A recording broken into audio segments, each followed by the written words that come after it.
Hello, friends, and welcome to a story about the amazing adventure of life on Earth. Today, we'll dive into how life started, the first little critters and where they came from, and how we got the colorful animals and the diverse array of life that we see all around us.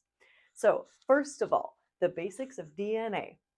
At the heart of every living creature is a really cool molecule called DNA.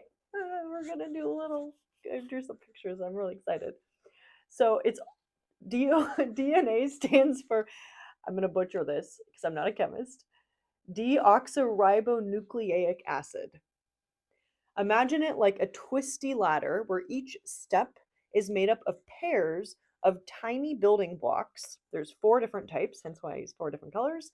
And these are called nucleotides. Ooh, fancy words. But really, all you got to remember is DNA is a really cool molecule that gives the instructions needed for all organisms to grow, develop, and pass on their genes so that their bodies can build the structures that we see and use on our own.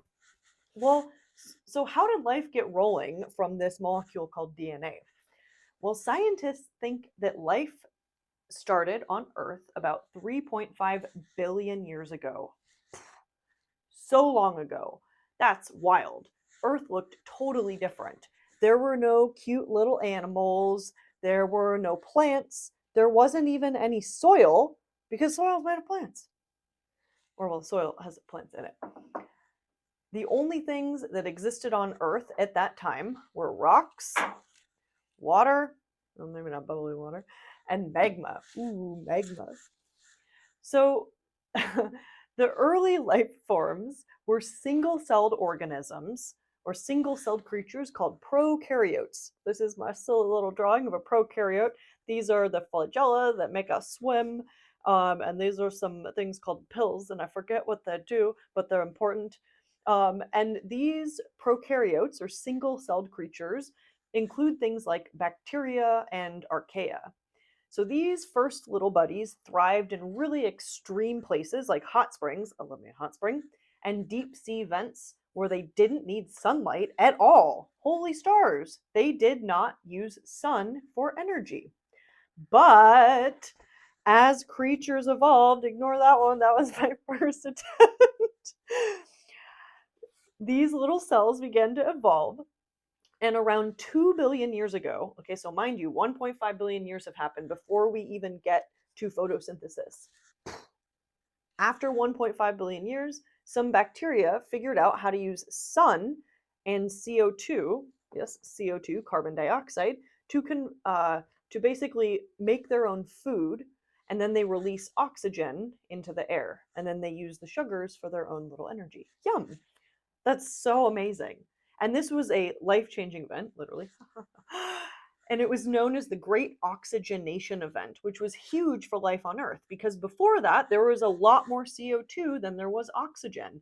And you and I, we need oxygen to breathe. So, with more oxygen in the atmosphere, new types of life started popping up, including the first plants. So, around 1.2 billion years ago, so we're getting a little bit closer to today's times, simple multicellular algae started appearing in the oceans. And not only did these algae keep making oxygen, but they became the backbone of marine food chains. So here we go, are starting to get some more complex algae. So imagine this little plant in water. And then about 475 million years ago, the first land plants started to grow. Ooh, so you have things like um, mosses, algae, and lichen. And you have things like vascular plants, which are little tube plants. Sometimes I see those kinds of plants kind of, they're common in underwater environments as well. A lot of these plants had to be really tough because they had to survive in really, really difficult conditions. So they developed features like waxy cuticles to save water and strong roots to dig in for nutrients. And this evolution helped lay the foundation for all land life. And over time, these plants evolved into more complex forms like ferns, and pretend that's a fern, and and flowering plants. And that changed the game for land ecosystems because you and I, we can't photosynthesize, but we can eat plants and other animals and then use that to make our food. So these plants not only provided food, but they also made homes for other types of creatures as well. Hold on, but wait, so far we are 475 million years into the story and we haven't seen animals as yet. Where Mama Llama come in? Okay, so amazingly, animals, fungi, and plants have the same origins. Mind blowing. It's so cool. Between 1.6 and 1.2 billion years ago, it's a little hard to figure this out sometimes, the lineages that became plants, fungi, and animals diverged.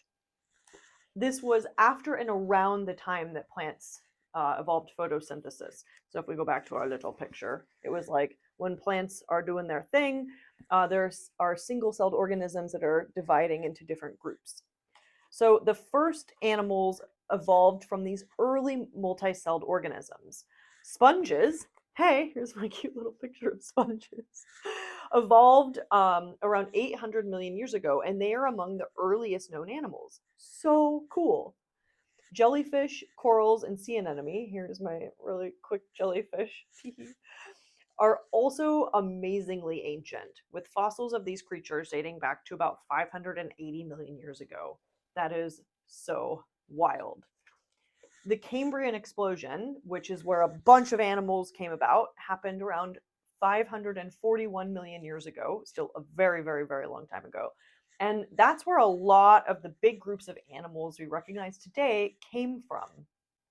So, from these humble beginnings, from that ladder of DNA, life flourished, leading to fish, insects, and later amphibians that daringly hopped onto land. Further evolution and adaptation to environments brought about reptiles, mammals, I love that. Mammals are animals. Mammals, and the fantastic variety of animals that we have today. So, there you have it, my dear friends.